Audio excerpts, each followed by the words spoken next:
बाल्टी ले जाने में 6 से 7 लाख तक मेरा खर्चा हो गया। अभी ऐसा है कि मेरा परिस्थिति मेरे घर चलने के लिए भी कुछ नहीं है। कमर के नीचे का हिस्सा बिल्कुल इनका बेजान हो चुका है। ज़्यादा टाइम भी हो जाता है, 3 महीने से 3.5 महीने तक हो जाता है। इतना परिस्थिति औकात मेरा नहीं है कि 1000 रुपया से एक साथ कर सकूं। अपने परिवार के साथ कितना सुखमय जिंदगी जी रहा था, आज 1.5 साल से बिल्कुल बिस्तर में जिंदगी काटने को मजबूर है। हमें अच्छा नहीं लगता। तो कुल मिलाकर जो उनकी छोटी गुड़िया है,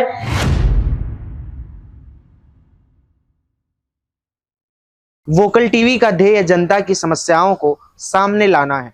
यदि आप अपने क्षेत्र के, जिले के या ब्लॉक की खबर हम तक पहुंचाना चाहते हैं तो नीचे दिए गए नंबरों पर संपर्क करें।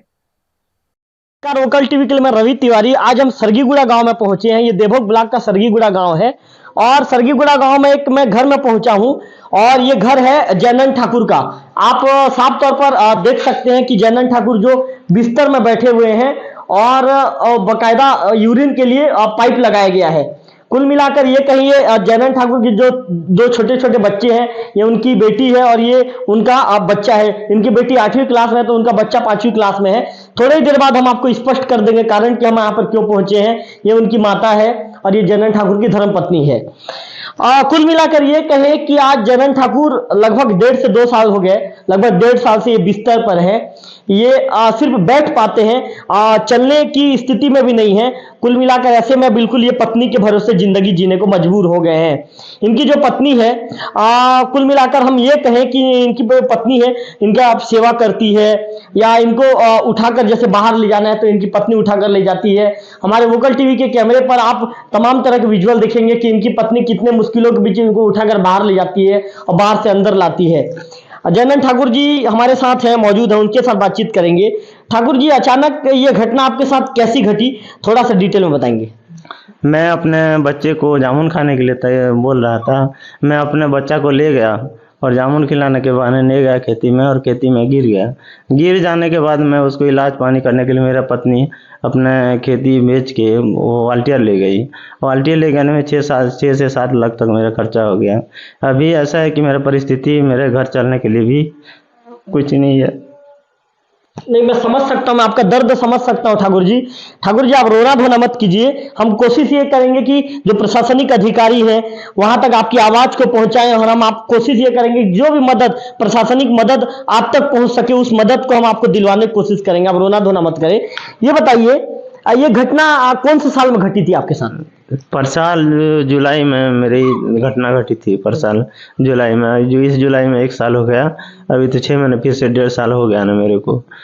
अच्छा, ये बताइए ठाकुर जी, ठाकुर जी बताइए, जैसे आप वहां गए थे इलाज करवाने वाल्टियर में, हाँ। तो वाल्टियर में डॉक्टर ने क्या बताया था? डॉक्टर ने बताया था कि मैं कोई गारंटेड नहीं दे सकता, मैं ऑपरेशन कर सकता हूँ लेकिन आप चल फिर सकते हो, क्या कर सकते हो मैं बता नहीं सकता, बोला डॉक्टर ने।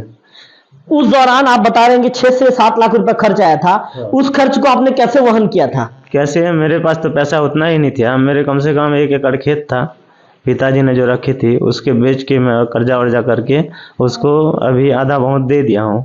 फिर अभी मेरे पास फिर भी कर्जा 2.5 से 3 लाख तक कर्जा है अभी भी।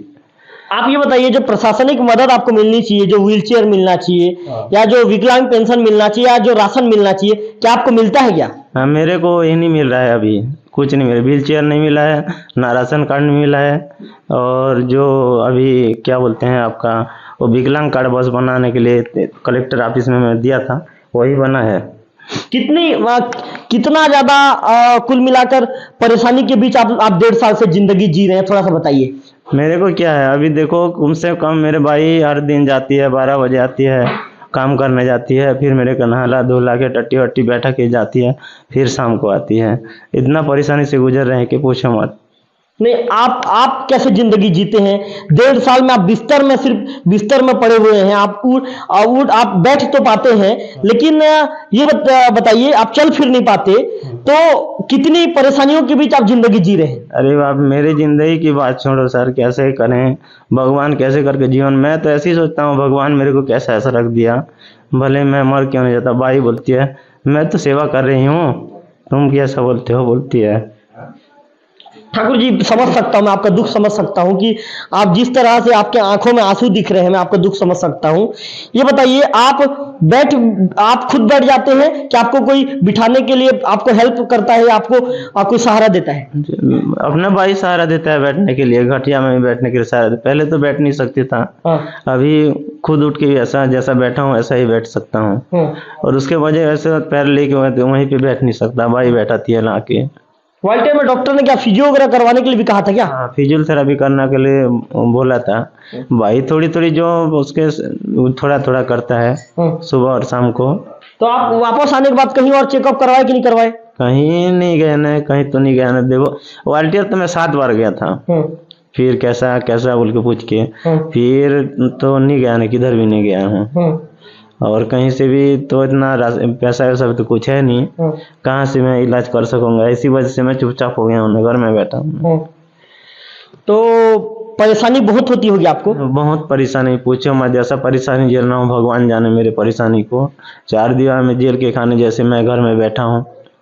ये बताइए ठाकुर जी, जो आप एक घर में रहते हैं, ये घर भी अधूरा नजर आ रहा है। आपके घर में दरवाजे भी नहीं लगे हैं। कुल मिलाकर जो पर्दा ढककर, मेरे कैमरा पर्सन से कहूंगा कि इस पर्दे को दिखाएंगे, पर्दा ढककर जो जनन ठाकुर जी अपने घर में रहने को मजबूर है। आखिर ठाकुर जी ऐसी स्थिति क्यों कि आप अपने घर को भी पूरा नहीं कर पाए हैं? स्थिति ये है कि मैं तो पहले ही बना दिया था, मेरे पे इतना औकात नहीं है कि मैं एक फाटक लगा सकूं, मेरा औकात नहीं है उतना। कब से आपका घर अधूरा पड़ा है? कम से कम 1.5-2 साल हो रहा है ना, मेरा घर अधूरा पड़ा है। वैसा ही जब से मैं गिर गया उस दिन से पहले से ही वैसा खाली खाली था ना, और पहले से अभी तो ऐसा हो गया हूँ कि मेरे पास चौन्नी नहीं है। एक पर्दा भी लाके मैं अपने चादर को ढकता हूँ, पर्दा भी लाके खरीद के लगाना मेरे पास इतना औकात नहीं है। अच्छा, ठाकुर जी कुछ देर पहले आप ही हमको खुद बता रहे थे कि आपके सास ससुर ने भी आपका मदद किया था। आपके सास ससुर ने क्या मदद किया था, थोड़ा सा उसका भी बताइए, हमारे दर्शकों को विस्तार में बताइए। सास और मेरे ससुर थे, मैं कम से कम 1 साल तक मेरे को पाले हैं।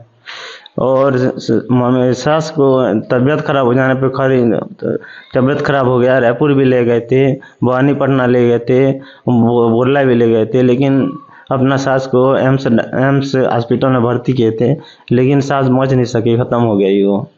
तो यहाँ के सरपंच सचिव को पता है क्या कि आपकी स्थिति ऐसे है, तो व्हील चेयर के लिए आप कहीं पंचायत में आवेदन की हो? सचिव को तो बोला था, परसों ही बोला था, तो मैं सब दिलवा दूंगा बोला, लेकिन सची जाने के बाद भूल गया वो क्या है कैसा है। सब मैं जिस दिन से गिरा हूँ सब दिन से ही सरपंच को पता है, सचिव को पता है, सबको पता है, यहाँ तक के पटेल वटेल सबको पता है सरगीगुड़ा के। लेकिन उतना तो बोलता हूँ जो कर दूंगा बोलते हैं, जाने के बाद भूल जाते हैं सब। सरपंच सचिव कोई ध्यान नहीं देते? कोई ध्यान नहीं देते। कुल मिलाकर आप जनन ठाकुर जी को सुन रहे थे। इनका कहना है कि किस तरह के कितना ज्यादा दुख का विषय है, कितना ज्यादा ये दर्द का विषय है कि ये जिंदगी को ये कैसे जीने को मजबूर है। कुल मिलाकर जो यूरिन करने के लिए पाइप लगाया गया है, थोड़ा सा इसके विषय में हम बात नहीं कर पाए, इसके विषय में बात कर लेते हैं। ठाकुर जी, यूरिन करने के लिए पाइप लगाया गया है, ये पाइप को आप कितने दिन में आप पाइप को चेंज करवाते हैं? पाइप को पहले तो 21 दिन का लगा रहा था, अभी जो पाइप लगाना हो 3 महीने का, 3 महीने का लगाने से 1000 रुपया लग जाता है। भाई इधर उधर करके 1000 रुपया ढूंढती है, वो भी यहीं पे नहीं मिलता। और रायपुर कोई जाता है रायपुर के भेजना हो, और कोई विषम कट जाता है विषम कटक भेजना हो, नहीं तो इतनी पाइप लगाते लगाते ज़्यादा टाइम भी जाता है, 3 महीने से 3.5 महीने तक हो जाता है। इतना परिश्रम औकात मेरा नहीं है कि 1000 रुपया से एक साथ कर सकूँ। और 3 महीने ही चेंज करते हैं पाइप को। तो कुल मिलाकर आप जनन ठाकुर जी को सुन रहे थे कि इनकी जो परेशानी थी, इन्होंने जो दर्द हमारे कैमरे में, वोकल टीवी के कैमरे पर बयां किया, कुल मिलाकर इस दर्द को देखकर हमारी आंखें भी नम हो जाती है कि एक व्यक्ति है जो 1.5 साल से बिस्तर पर पड़ा हुआ है। इनको बकायदा ये अपने जीवन का जो सहारा, इनकी पत्नी इनके जीवन की सहारा है। ये चलने फिरने में भी काफी परेशानी, इन्हें ये चल फिर ही नहीं पाते। परेशानी की बात तो छोड़िए, पहले तो ये बता रहे थे कि स्टार्टिंग में बैठ नहीं पाते थे, इसके बाद धीरे धीरे सहारा देने के बाद ये बैठ पाते हैं। लेकिन कुल मिलाकर मैं आपको बता दूं कि इनके जो कमर के नीचे का जो हिस्सा है, कमर के नीचे का हिस्सा बिल्कुल इनका बेजान हो चुका है। इनका जो दोनों पैर है, इनका दोनों पैर बिल्कुल काम करना बंद कर चुका है। थोड़ा सा इसके विषय में ही बात कर लेंगे।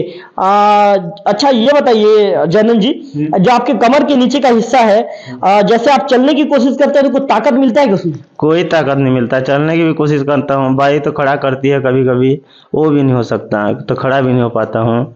क्या करूँ, भगवान तो ऐसा दे दिया बोल के सोचना होने। अब चलने की बात तो बात की, मैं पैर वहीं पे रख के, जमीन पे रख के ऐसा बैठ नहीं सकता, खटिया पे भी। तो मतलब आपका जो कमर के नीचे का हिस्सा है बिल्कुल बेजान हो चुका है। जान हो चुका है, वो कमर का हिस्सा जो ये नीचे, कमर से नीचे है ना, वो काम नहीं कर रहा है। तो ये जैनन ठाकुर जी को आप सुन रहे थे। वोकल टीवी तमाम जनहित के मुद्दों को लगातार उठाते आया है।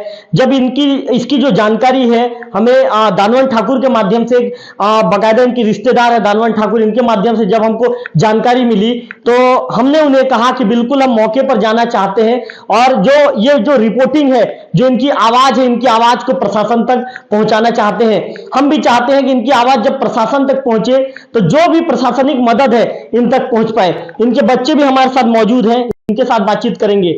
बेटा क्या नाम है आपका? जयश्री ठाकुर, जयश्री ठाकुर। कहाँ पढ़ते हो बेटा आप? मिडिल स्कूल, कौन से क्लास में हो बेटा? 8। बेटा पापा कितने दिन से ऐसे, पापा ऐसी स्थिति में है? 1.5 साल। 1.5 साल से। पापा को ऐसी स्थिति में देखते हो तो आपको कैसे लगता है? हमें अच्छा नहीं लगता। तो कुल मिलाकर जो उनकी छोटी गुड़िया है, देख सकते हैं कि इनकी जो छोटी गुड़िया है, गंधर्व से कहूंगा कि दिखाएं कि जो कुल मिलाकर बच्चे माता पिता के साथ, बच्चे के लिए उनके माता पिता ही सब कुछ होते हैं। बच्चे को इस तरह अपने पिता को इस तरह की स्थिति में देख के कुल मिलाकर जो गुड़िया है बात कर रही थी हमसे, और बाकायदा उनके आंखों पर आंसू जो छलक पड़े और रोते हुई स्थिति में नजर आ रही है। बेटा थोड़ा सा मैं समझ सकता हूँ, आपके दुख को समझ सकता हूँ कि आप कितने ज्यादा आप लोग परेशान हो। तो बेटा आपके पापा को जैसे जब भी कहीं बाहर ले जाना हो तो कौन ले जाता है? मम्मी। मम्मी कैसे ले जाती है बेटा? उठा के ले जाती है। उठा के ले जाती है। हाँ।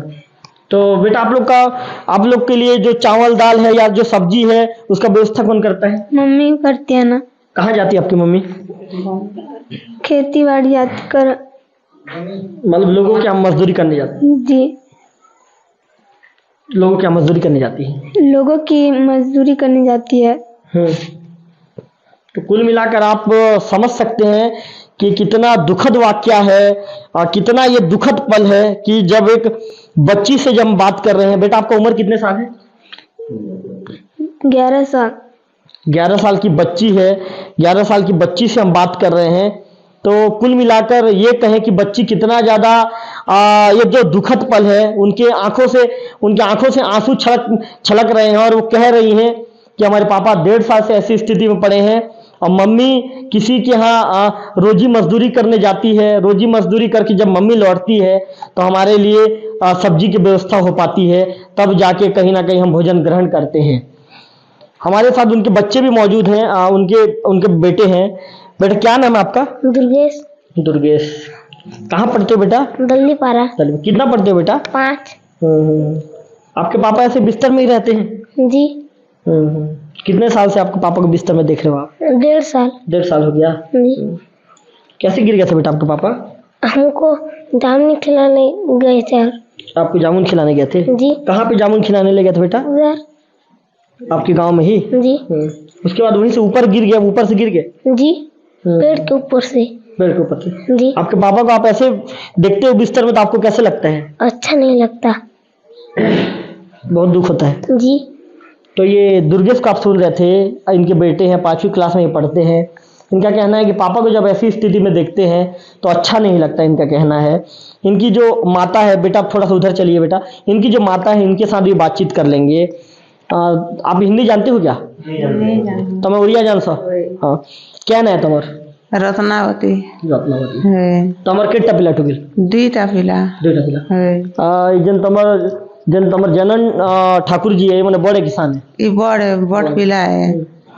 तुम्हार बाबू के इंती स्थिति में देखसो जे कंता लगसे तुमके? के बुआ क्या कथा कहूँ गाँव में दुखर कथा के 1.5 बरस वाला पिला के पुस्काने उछना ने पड़ीचे के ने हालत करवा दुनिया ने तो जनता अच्छी चलू छन मात्र एबे बहुत जो छे बनी भूति जो छे और अड़े के अनेक आनले पोसू छे केटा खेमु आथे मुताबा गोटे लोकर भरसा छे के ने हमर घर चलावाता है तुम्हार घर भी अधूरा अच्छे तुम्हारी घर भी घर अधूरा ही गला कपाटनी छेमड़ा घरे रहला बारी छे केते परिस्थिति आमर उदर ही गला मोर पो पड़ला जे ई घरे ने एजीटा केटा करबी बोली थिला पिला पड़ला कर किहरे कष्टिता बाहे संग ने परिछ सब देख रे की लगे ने भूति जैसी बनी भूति जैसी लोग बसी तीसु मोड़ पे आनले तो अनेक सुखे आनले उतरा कर खौचो भाग बटा करी तो कुल मिलाकर जो इनकी मम्मी थी, इनका मम्मी का कहना है कि बहू जब रोजी मजदूरी करने के लिए जब बहू जाती है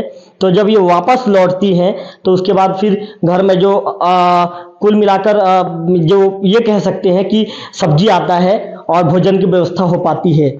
जनहित के मुद्दों पर लगातार हम बात कर रहे हैं और हमारी ये भी कोशिश है कि जैनन जी का जो रिपोर्ट को बाकायदा हम जब जैनन जी की रिपोर्ट को जब हम दिखाएं प्रशासन स्तर पर जब इनकी खबर जाए तो कुछ प्रशासनिक मदद मिल पाए, ये हमारी सोच है। और हम इनके लिए कोशिश भी करेंगे, इनकी आवाज़ को हम प्रशासन तक पहुंचाने की कोशिश करेंगे और हम ये भी कोशिश करेंगे कि जो भी प्रशासनिक मदद हो जैनन जी को मिल पाए। जैनन जी का कहना है कि उन्हें ना अब तक व्हीलचेयर मिल पाया है, ना ही इनको किसी भी तरह की कोई भी प्रशासनिक मदद ये कहें कि जो पेंशन होती है, जो विकलांग पेंशन इनको मिलना चाहिए वो भी नहीं मिल पाया है। इनका जो विकलांग प्रमाण पत्र हालांकि बन गया है लेकिन प्रशासनिक मदद का भी तक इनको इंतजार है। जैनन जी की पत्नी हमारे साथ मौजूद हैं। क्या नाम है आपका? रुपेंद्री ठाकुर। अच्छा रुपेंद्री जी, एक चीज बताइए, आपके पति 1.5 साल से आज बिस्तर पे हैं। 1.5 साल पहले का आप लोग का जीवन कैसा था? बहुत अच्छा था, हम लोग काम करके अच्छे जीवन बिता रहे थे, लेकिन वो छोटे बच्चे के कारण वो पेड़ पे चढ़ गए और गिर गए, तो वहीं से चलना बहुत मुश्किल हो रहा है। 1.5 साल पहले आपके पति क्या करते थे? फर्नीचर काम करते थे। अच्छा, दरवाजे वगैरह बनाते थे? हाँ, दरवाजा बनाते थे, पलंग बनाते थे, सब कुछ बनाते थे। तो उस समय जीवन बहुत अच्छा था? हाँ, बहुत अच्छा था। मैं तो ये मकान भी बनाई थी लेकिन अधूरा रह गया मेरे पति गिरने के कारण। और अभी तो हमारा ये करने के लिए, खाने के लिए कुछ नहीं है। मकान कहाँ से बनाएंगे? फाटक नहीं, कुछ नहीं, हमारा कोई सुविधा नहीं है। कुछ नहीं? हाँ, कुछ नहीं, बस राशन कार्ड एक है, वो 35 किलो चावल मिलता है परिवार के साथ, वो उसमें ही। और मैं बाहर काम करने जाती हूँ और आने से भी मेरा पति का सेवा करने वाला भी कोई नहीं है। मैं आने से उसको खाना देती हूँ, मैं आने से उनको नहाती हूँ, मैं आने से उठा के लेती हूँ बाहर। वो लेटरिन भी नहीं है, कुछ सुविधा नहीं है हमारे यहाँ। तो रुपेन जी, कितनी परेशानियों के बीच आप लोगों का जीवन अभी चल रहा है? बहुत परेशानी के बीच चल रहा है, खाने के लिए कुछ नहीं मिल रहा है। वो 35 किलो चावल में क्या होगा? साग सब्जी खरीदेंगे कि उसको खाएंगे कि कैसे करेंगे? हमारे पास पहनने के लिए कपड़ा भी नहीं है, ऐसा परिस्थिति हो गया है। कोई कमाने वाला नहीं है तो मेरा बाल बच्चा 2, मेरा 4-5 परिवार है, हम कैसे जीवन बिता रहे हैं वो भगवान जाने। आज 1.5 साल बीत गया, आपके घर में कोई पूछने नहीं आया क्या कि आप लोगों की स्थिति कैसी है? नहीं, जब मम्मी पापा थे 1 साल मेरे को पाले, लेकिन मम्मी खत्म हो गई, उस समय से मम्मी पापा चले गए उनके घर, तो कोई देखने वाला ही मेरे पास नहीं है ना। मतलब आपकी मम्मी खत्म हो जाने का पापा चले गए? हाँ, वो पापा भी चले गए कि नहीं, वो आप उसके घर चले गए, हमारे घर में आके रह रहे थे 1 साल में। उनको वो 1 साल वो ही हमारा सेवा कर रहे थे ना, और 1 साल हो गया, मम्मी 6 महीना हो गया खत्म हो गई, तो अभी वो पापा भी चले गए, तो हमारे देखने वाला कोई नहीं है। तो आप लोग चाहते हो क्या कि जैसे ये बताइए, यदि प्रशासन की तरफ से मदद मिलता है और इलाज के लिए प्रशासन के अधिकारी आगे आते हैं तो आप लोग इलाज करवाने को तैयार हैं? हाँ, तैयार हूँ मैं जहाँ ले जाना बोलने से मैं वहाँ ले जाऊँगी। जबकि मैं अकेली एक आदमी, मेरा खेती था बेच के मैं विशाखापट्टनम लेके 7 बार मेरे आदमी को इलाज किए हूँ, लेकिन फिर भी मेरा खेती भी बेच गई, मकान भी रहने के लिए नहीं है। वो भैया का आधा है, मेरा आधा है। ये मकान भी आपका पूरा नहीं है? पूरा नहीं है, एक साइड मेरा है और एक साइड हमारा छोटे का है। हाँ, तो वो आप लोग यहाँ मतलब यहीं पे रहते हो? हाँ, वहीं पे कोई सुविधा नहीं था। वो बस्ती में हमारा मकान है, कोई सुविधा नहीं था, लेटरिन वेटरिन बैठने का कोई सुविधा नहीं था, तो यहीं चले आए। हाँ, हमारा खेती भी नहीं है, कम था, बेच के तो उसको ये कर देना, खर्चा कर दी। मेरे पास कोई कुछ भी नहीं है अभी। नहीं तो क्या आप लोग को पंचायत की तरफ से शौचालय वगैरह नहीं मिला क्या? वो मिला था लेकिन टूट फूट गया है, वो काम भी नहीं कर रहा है अभी। कोई सुविधा नहीं, ना गैस का सुविधा है, गैस भी नहीं मिला है। कहीं से लकड़ी ढूंढ के लाती हूँ, खाना बनाती हूँ, कुछ भी नहीं है, गैस का सुविधा नहीं है, कुछ सुविधा नहीं है मेरे पास। तो आप क्या क्या चाहते हैं? आप प्रशासन से, आप शासन प्रशासन से आप क्या चाहते हैं? मेरा पति का इलाज हो जाए, वो अच्छा हो जाए तो हम और भी कमा सकते हैं, लेकिन वो लेटिंग जाने के इतना काबिल हो जाए, मैं इतना चाहती हूँ। और कोई सुविधा दे इनको, जैसे कि बाहर वो घूम के आए, वो अकेला पड़े रहते हैं। मैं अगर काम करने जाती हूँ, कोई देखने वाला नहीं है, वो व्हील चेयर मिलेगा या साइकिल मिलेगा तो थोड़ी देर बाहर भी घूमने जाएंगे, वो सुविधा भी चाहिए। और मेरे बाल बच्चे को कोई बड़ा स्कूल में पढ़ने के लिए वो भी चाहिए मेरे को। मतलब आप चाहते हैं कि आपके बच्चों को अच्छी शिक्षा मिल जाए? हाँ, अच्छी शिक्षा मिल जाए। जैसे कि वो गवर्नमेंट में पढ़ते हैं, वो तो कोई आता है पढ़ाता है, उसका कोई सुविधा नहीं है। लेकिन मेरा बच्चा अगर पढ़ेगा तो मेरा तो ये बनेगा ना, वो भी तो सुविधा नहीं है। अच्छा रुपेंद्र जी, एक चीज बताइए, आपके पीछे जो दरवाजा दिख रहा है, दरवाजा कौन बनाया था? ये मेरा पति बनाए थे, अच्छा थे। तो थोड़ा सा हट जाइए, गंधर्व थोड़ा सा दिखाइए बिल्कुल, कि जो जनन ठाकुर जी थे, जब तबीयत उनकी खराब नहीं थी और आज से 1.5 साल पहले जब अच्छे थे, तो इनकी कलाकारी कितनी अच्छी थी कि आप देख सकते हैं कि जो ये दरवाजा है, दरवाजा में भगवान गणेश की जो प्रतिमा है, प्रतिमा को इन्होंने कितने अच्छे से उकेरने का काम किया है। भगवान गणेश की इसमें प्रतिमा नजर आ रही है, कितने अच्छे से इन्होंने दरवाजा तैयार किया है। ये कह सकते हैं कि एक कलाकार जो 1.5 साल पहले अपने परिवार के साथ कितना सुखमय जिंदगी जी रहा था, आज 1.5 साल से बिल्कुल बिस्तर में जिंदगी काटने को मजबूर है। कुल मिलाकर ये कहें तो ये जो कलाकार है, आज जो इनको जो मदद मिलनी चाहिए, ये मदद यदि इनको कहीं मिल जाती तो ये कलाकार ठीक हो जाता और अच्छे से अपने परिवार का भरण पोषण कर सकता था। शुरुआत में ही हमने दिखाया था कि जो इनके जो घर के इनकी आर्थिक स्थिति इतनी ज्यादा खराब हो चुकी है, आर्थिक स्थिति इतनी ज्यादा कमजोर हो गई है कि इलाज में इन्होंने अपना खेत बेच दिया और खेत बेचने के बाद इनका इलाज हो पाया, लेकिन वो इलाज भी सफल नहीं हो पाया। आज वो बिस्तर में है। आप देख सकते हैं कि यहाँ पर सिर्फ एक पर्दा है, पर्दा को यहाँ पर डाला गया, पर इसी पर्दे को डालकर ये जिंदगी जीने को मजबूर है। एक ही कमरे में टाइल्स लगाया गया था, इनका ऐसा कहना है, लेकिन तबियत खराब हो जाने के बाद घर का काम भी अधूरा रह गया और किसी भी चौखट में यहाँ पर दरवाजा नजर नहीं आ रहा है। घर की आर्थिक स्थिति इतनी ज्यादा खराब हो गई है कि इलाज में पूरे पैसे चले गए। जो रुपेंद्री जी थी, जो जैनन ठाकुर जी की जो पत्नी थी, इनका कहना है कि जब घर से मैं निकलती हूँ और रोजी मजदूरी करने जाती हूँ, तब जाकर कहीं मेरा घर चल पाता है। इन्होंने ये भी कहा कि जो शासन स्तर से जो इनको मिलनी चाहिए, जो गैस सिलेंडर जो मिलना चाहिए, सिलेंडर भी नहीं मिल पाया। ऐसे में कहीं से जब लकड़ी का जो व्यवस्था किया जाता है, जब लकड़ी का जो प्रबंध किया जाता है, उसके बाद कहीं ना कहीं इनका घर का चूल्हा जलता है और इनका भोजन पक पाता है। कैमरा पर्सन गंधर्व से कहूंगा कि थोड़ा सा बाहर आके जो घर की स्थिति को दिखा दे। घर अभी भी घर अधूरा पड़ा हुआ है, घर पूरा नहीं हो पाया है। ये कह सकते हैं कि कुल मिलाकर जो एक परिवार का जो मुखिया था जनन ठाकुर, उनका तबीयत खराब हो जाने के बाद परिवार की आर्थिक स्थिति बिल्कुल गड़बड़ा गई। परिवार का आर्थिक स्थिति इतना ज्यादा कमजोर हो गया कि परिवार के लोगों ने कभी ये भी, परिवार के लोग ये भी नहीं सोच पाए कि हम घर को पूरा करें। घर अधूरे स्थिति पर है, घर में सिर्फ स्लैब हुआ है, घर में सिर्फ लेंटर हो चुका है और जो चारों तरफ अपन ये कहें कि जो प्लास्टर का काम अभी भी अधूरा पड़ा हुआ है। घर में रंग रोगन भी नहीं किया गया है। घर के सिर्फ जो हॉल में सिर्फ मतलब हॉल कह सकते हैं, घर के हॉल में सिर्फ टाइल्स लगाया गया है और जो बाकी अन्य कमरे हैं अभी भी वहां पर किसी भी तरह की जो घर को पूरा करने के लिए जो कुल मिलाकर हम ये कह सकते हैं कि घर को वहां पर भी टाइल्स लगाने की इनकी योजना थी।